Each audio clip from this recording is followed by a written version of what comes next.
I know, I couldn't believe it when he came to look at it. Guitar player left-handed. With me, it started out really small. I came to Bonneville the first time in 1966 or 5. I was stationed at Thule Army Base over here. A friend of mine had a new Corvette and it fell apart, so we rented a Hertz rent-a-car. Happened to be a Shelby Mustang, and we brought it to. First, we took it to the drags in Salt Lake, and then we came out to the Bonneville. We took the air cleaner off it and did a little tweaking on it, and we got it to do about 115 miles an hour. And we came out here and spun some donuts and this, that, and the other, and scraped up the air scoops in front of the fender wells and took it back to Hertz. Of course, we disconnected the speedometer cable, so they didn't like that. But a couple of years later, I started coming out here with a 1929 Model A Ford Roadster pickup with a hopped-up flathead in it, and old Model A 4-bangers, and one thing led to another. And we had 2-port Rileys and 4-port Rileys, and back then you had to race with the flathead V8s if you had a 4-banger, so we were kind of spinning our wheels there. And eventually I went to motorcycles and started getting some records. I'd gotten 1 or 2 records when they introduced the V4 4-cylinder class, but the motorcycles we ran for a little while and we started getting some records, and pretty soon one record led to another, and then I married his mother, and it was just we just kept on doing motorcycles.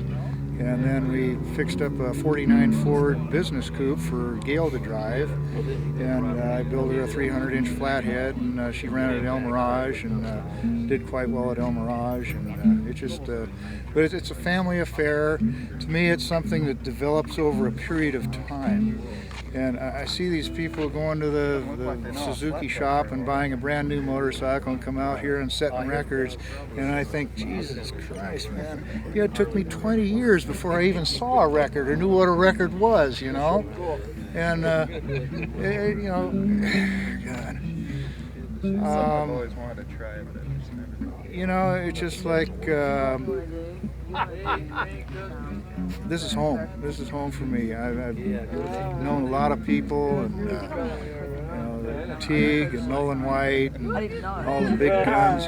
We always, it was just the old days were really great, and a lot of the old guys are still out here, and I just happen to be one. Guys like Drew. He's been. I did a lot of dirt tracking, before I got into this, and some road racing, and it just something that just goes on and on and on. And I think with my family, it's going to keep going on, because I got 4 sons, and 3 of them are involved in this. And when I'm dead and gone, they'll be here.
Bike 408, Hells Up Poppin' Racing, mounted by Fritz Kott, one of our volunteer course workers, through the mile 85.419er.